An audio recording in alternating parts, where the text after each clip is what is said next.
Well, people, I don't know. This kind of looks like it, man. This, we're back in the house. We were in that other house. This is Southwest Florida. This is live right now. It's what is this? April something.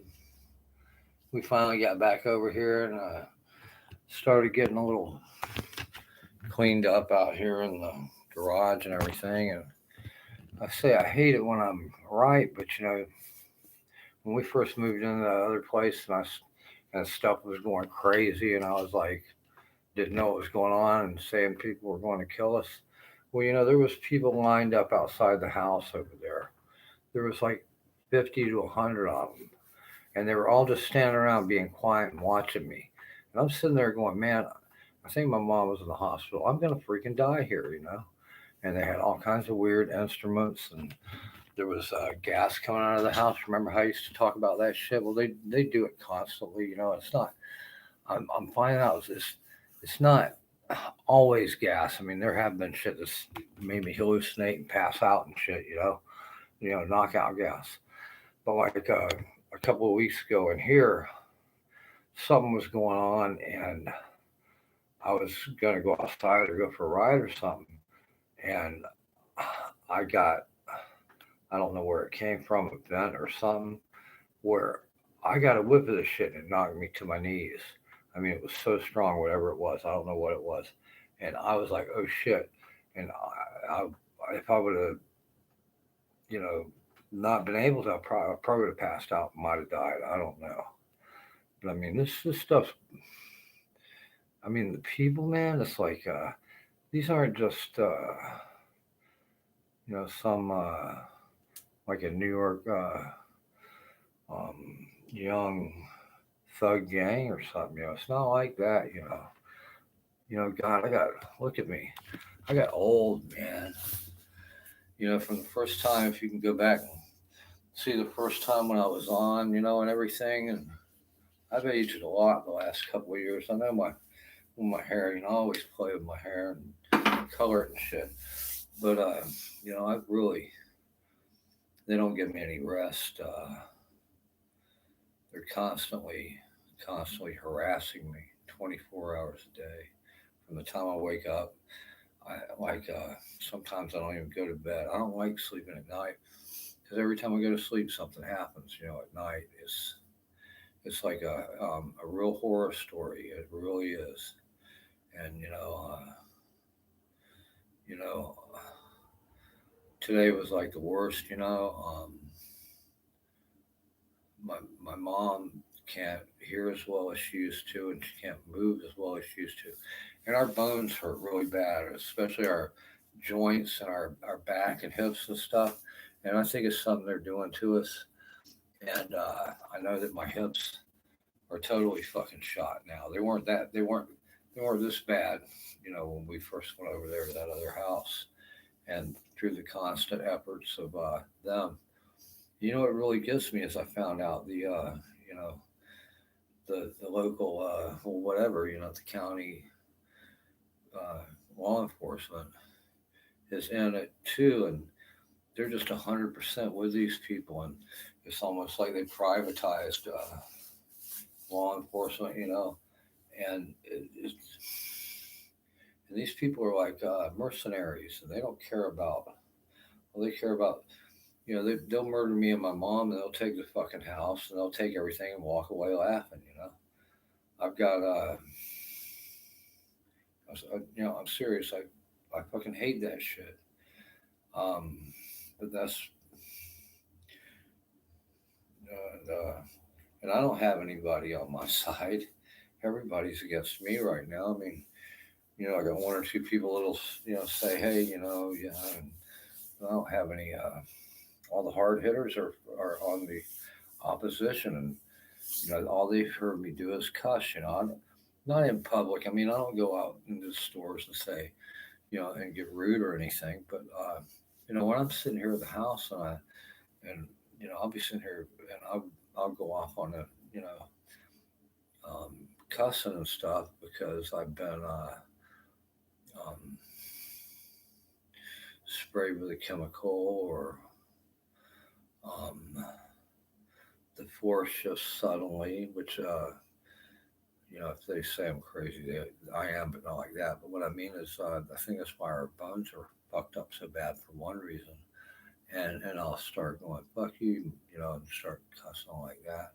And I think that there's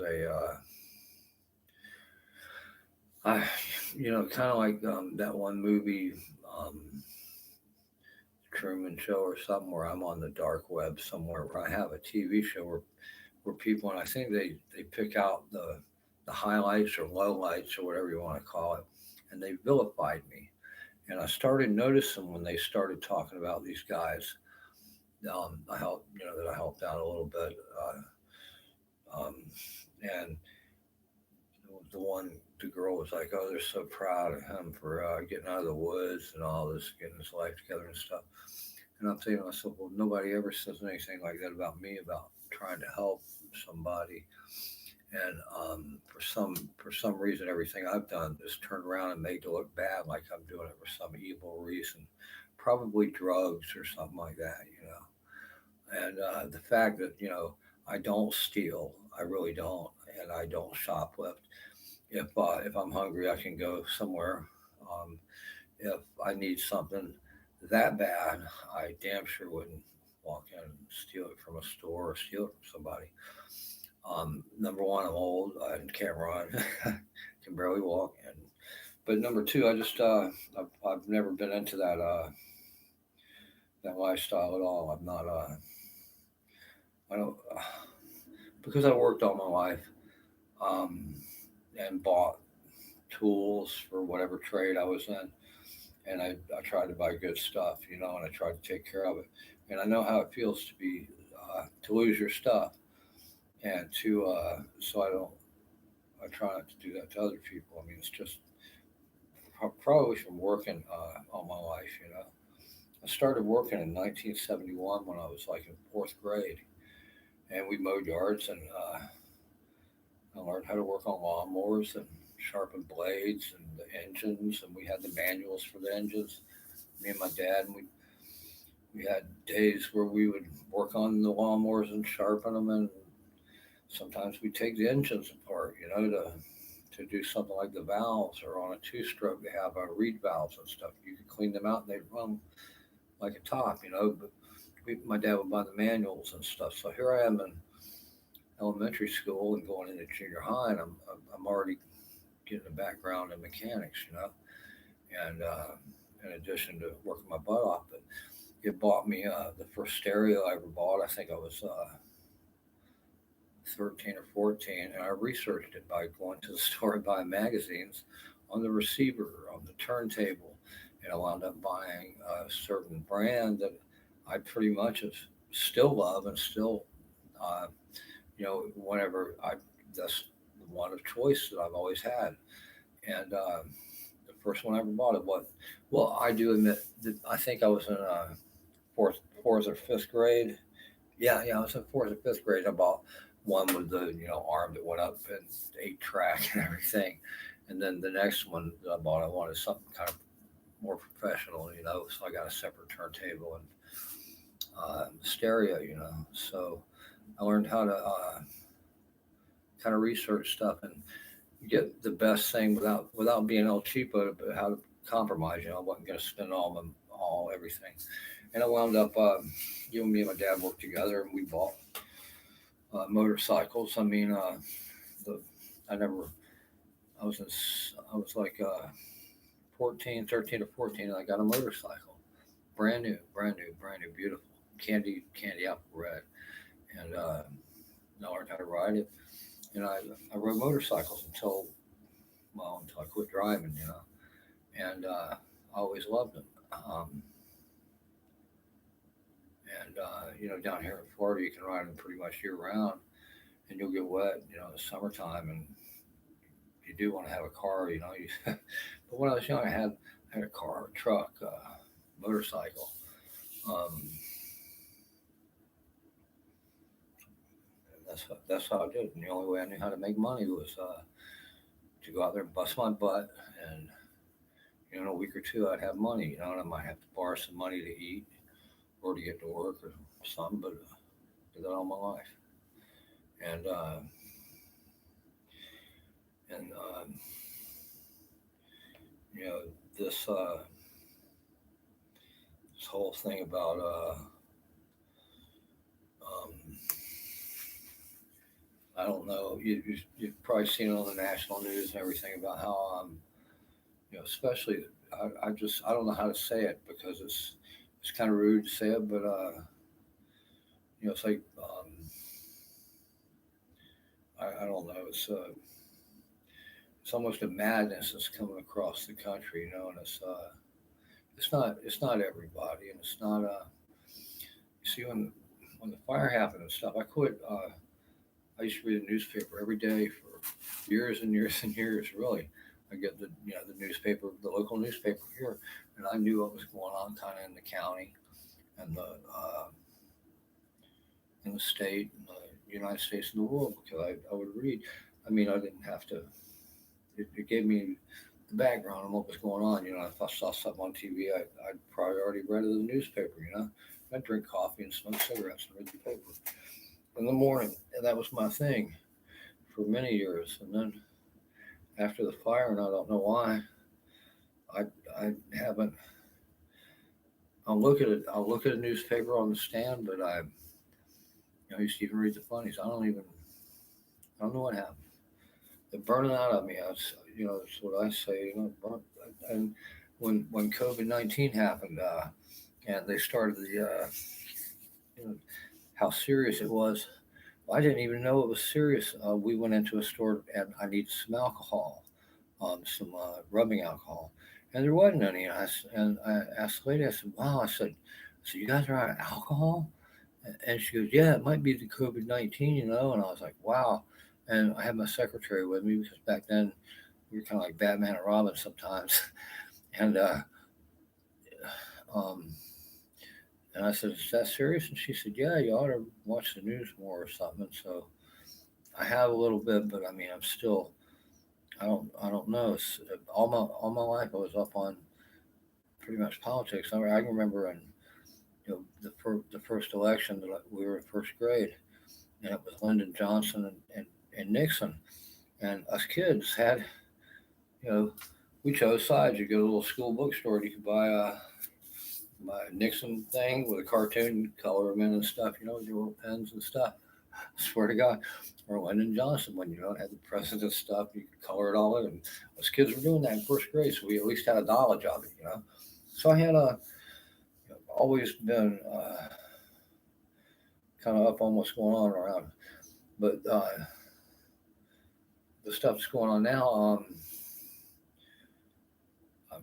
I try a little bit more, but I just um, I kind of it sucks, but I kind of lost interest. And by lost interest, I mean it's not like I don't care or anything. It's just I don't.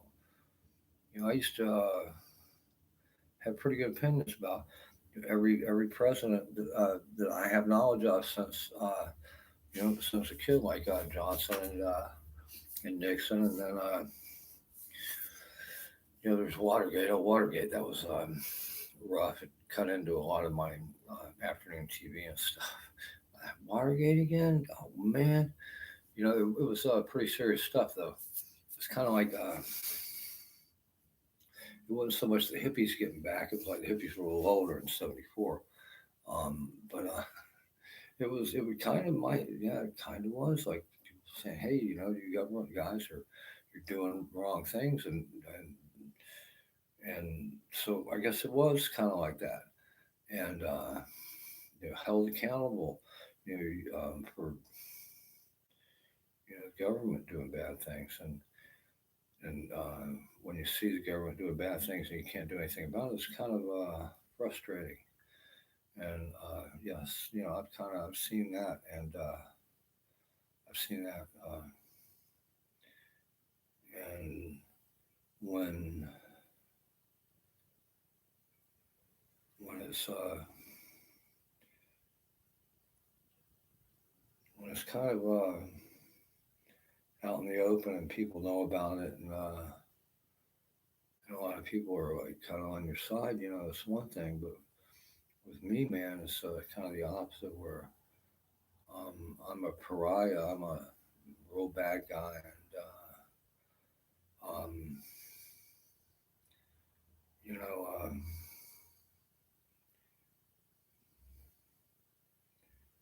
I get harassed 24/7 everywhere I go. I've never had that happen in my life, and I haven't done a single thing, and all of a sudden I'm a villain, and even the cops walk, it's like, man, what the hell. And I kind of saw this coming right after the house burnt down, which was what, September, August last year, so, or 2 years ago, 2 years ago, yeah, I forgot, 2 years ago. So it's been 20 months ago, going on 2 years, and I was like, man, something ain't right, something ain't going right, and everybody said, oh, don't worry about it. Everything's just fine. That's no, something ain't right. And anytime I would say anything, people would say, "Oh, you're just imagining things, or you're crazy." And and this is exactly what I was imagining. And and the longer it went on, the more into it, I started seeing the way people were behaving. They behave one way when they're around me, or around me and certain people, and then um, around other people, or around even with me and certain other people, they would have a totally different demeanor, and that really was. Um, um, it took me a while to reconcile the reality of it, I guess, and say, well, um, to these people, I look good, but they know I'm good. But and to these people, I look really bad. But I mean, I don't know exactly what bad sometimes. I'm I'm my I don't know why my ears got so, I wouldn't say sensitive. I mean, but I can hear pretty good sometimes, and sometimes I can and not all the time. And I don't know if certain drugs have any effect on it or not, but they might. Where you can hear the voices in the machines, I call it, where there's I don't know where the people might be, but sometimes I can recognize their voice. I can recognize who it is. And sometimes I can recognize a conversation. And sometimes I can't. You might pick out a word here or there. It's like, sometimes it's incoherent, uh, barely audible, but in a frequency you can't really even decipher. And I mean, I know it may sound crazy, but it's true. It doesn't happen all the time. It happens once in a while. You'd be like, wow, yeah, that's pretty fucking cool. Um, and I've heard actual people saying actual things that amazed me. Like, really. And when I tell people, hey, sometimes I can hear, then they really say I'm crazy. So I don't talk about the ghost of the machine or whatever that much. But it's a true fact, and it could be, you're, I don't know. But everything I've heard is 100% true too. And I try not to lie. And I said this about this one girl. I said, I like her because she's as honest as she can be, and not she's not might not be 1,000% honest. Nobody's 100% honest. You can't be. You, I think you'd bang your head into a wall so hard you'd break the wall or something. Um, but I found out, especially when I was young, with a big sister who could beat the crap out of me and her friends too. You know, um, you didn't lie much. You lied sometimes, but boy, if you lied, if you even looked like you were lying, your ass was grass. And I look guilty when I'm telling the truth anyway. So I just had to quit lying. Certain things, okay, yes, we use a condom, or yeah, I've already I'm texting the mail or something like that. But not the big picture, not big stuff, I think this honesty's fucking hard, but you don't have to be brutal honest. You don't have to say, yeah,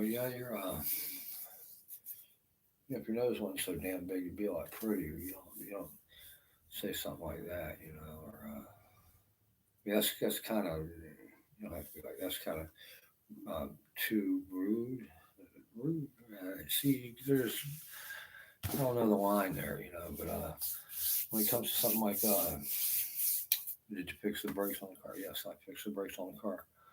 Well, that's a straight, easy one. Yes, you better fix them. If you didn't, then we'll fix them. Say you didn't, so we can fix them so I don't die in a fiery auto crash.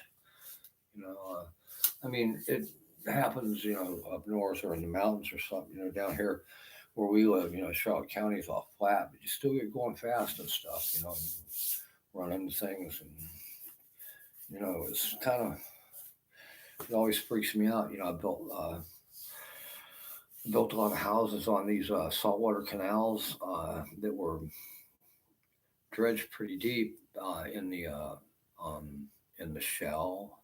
You know what shell is? It's like seashells that are all compacted. It's called shell, and basically it's all seashells and marl mixed in.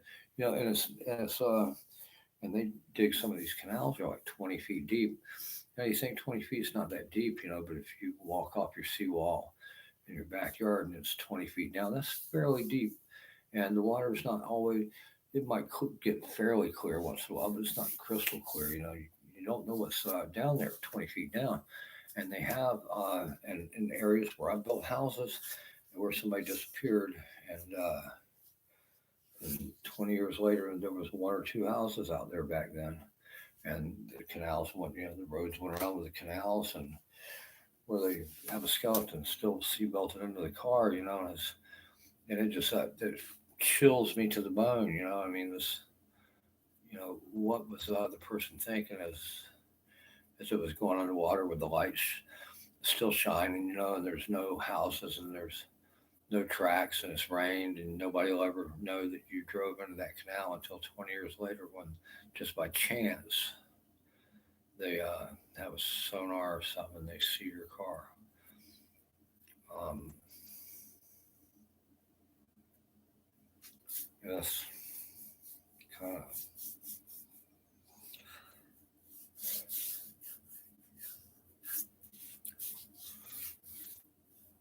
that's happened. It's happened a few times. Where oh my God,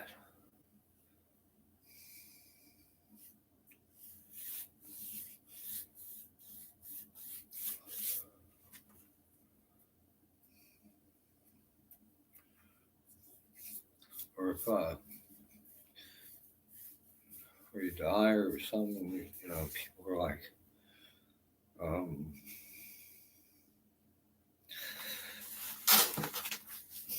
I can't even hardly walk anymore.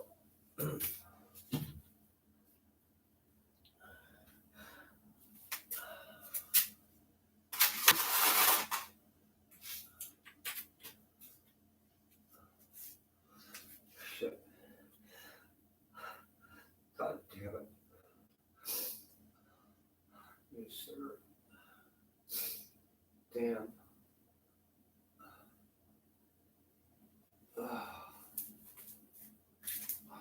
Fuck.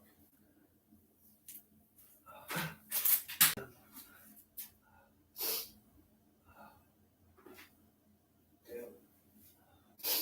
What's the matter?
or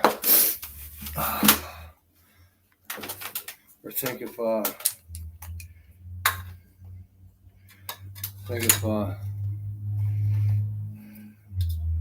you know, you're say you're killed or you die accidentally, and people say um, and people whoa shoot, yeah, okay where are we at here? Hold on a second, I'm like confused for a second. I don't know what I'm doing here.